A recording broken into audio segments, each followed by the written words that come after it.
koonfur galbeed mid ka mid ah maamulada ay sida ballaaran isugu fidiyeen kooxda al-shabaab 10kii sano ee la soo dhaafay ayaa hadda dadkiisu aadeen jihada kacdoonka. barnaamijka dagaalku waa midka ugu fudud ee soo afjari kara kala aragtiduwanaanta siyaasadeed ee u dhaxaysa siyaasiyiinta ka soo jeeda koonfur galbeed. shalay muqdisho waxaa ka dhacay kulan weyn oo u dhaxeeyay indhaha bulshada koonfur galbeed. siyaasiyiinta labada heer dowladeed, ganacsatada, aqoon-yahanka iyo dhalinyarada beesha saldhigga u ah maamulkaas koonfur galbeed ayaa joogay kulanka lagu iclaamiyey in al-shabaab dagaal dhab ah lagula galo deegaanada koonfur galbeed. kulanka waxaa xiise u yeelay inay joogeen siyaasiyiin ka aragti duwan hogaamiyaha koonfur galbeed Cabdicasiis Laftagareen iyo kuwo isaga ku aragti ah oo loo yaqaano inay shirka siyaasadeed leeyihiin.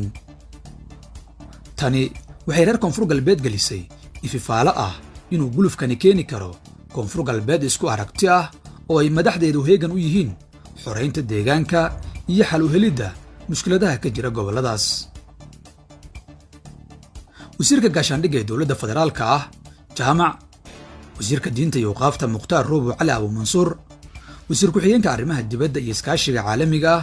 Isaaq Maxamuud Mursal Fanax iyo xubno kale ayaa udub dhexaad u ahaa kulankan ay beesha hogaamisa koonfur galbeed ku go'aansatay inay iska saarta al-shabaab oo loo arka sababta ugu weyn ee dhibaatooyinka nololeed ee maanta ka jira deegaanada koonfur galbeed. madaxda kulanka soo abaabushay qaarkood oo aan la hadalin waxay sheegeen in Laftagareen uu raalli ka yahay aragtida ay dadka deegaanku ugu midoobayaan dagaalka al-shabaab iyo shirarka socda. waxaan qorshaynay inuu Laftagareen yimaado Muqdisho kadibna la xalliyo madmadowga siyaasiga ah kadibna loo dhaqaaqo dagaalka si midaysan, ayuu yidhi mid ka mid ah siyaasiyiinta reer koonfur galbeed ee heer federaal oo aan wax ka weydiinay shaqada ay wadaan. taliyaha ciidanka xoogga dalka Odawa Yuusuf Raaga ayaa la sheegay inuu madaxweyne Xasan Sheekh u diray inuu qiimeyn ku soo sameeyo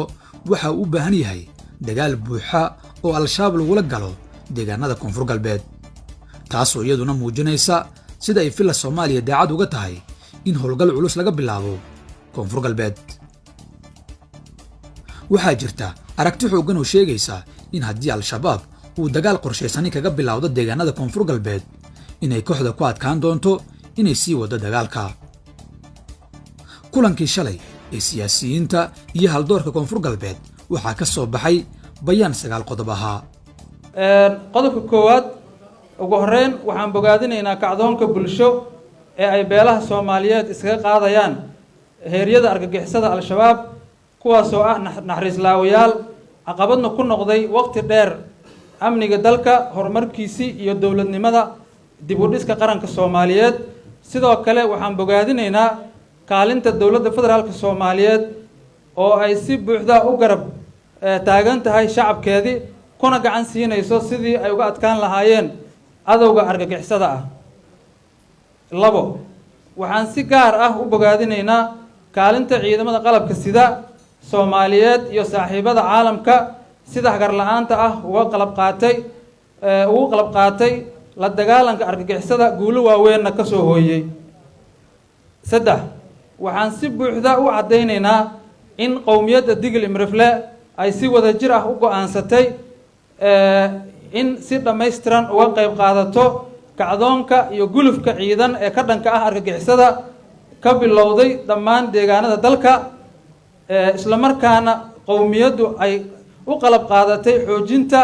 kacdoonka hubaysan ee ka socda deegaanada guud ahaan, gaar ahaan kuwa beesha ay degto ama qowmiyaddu ay degto.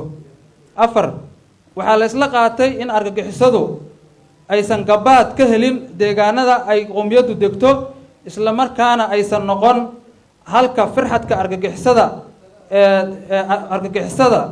ay deegaanada kale ee ka soo jabay ay gabaadka ka dhigtaan. 5 waxaan diidannahay in midabta koor lagu sameeyo xubnaha argagixisada ah ee gacanta lagu dhigo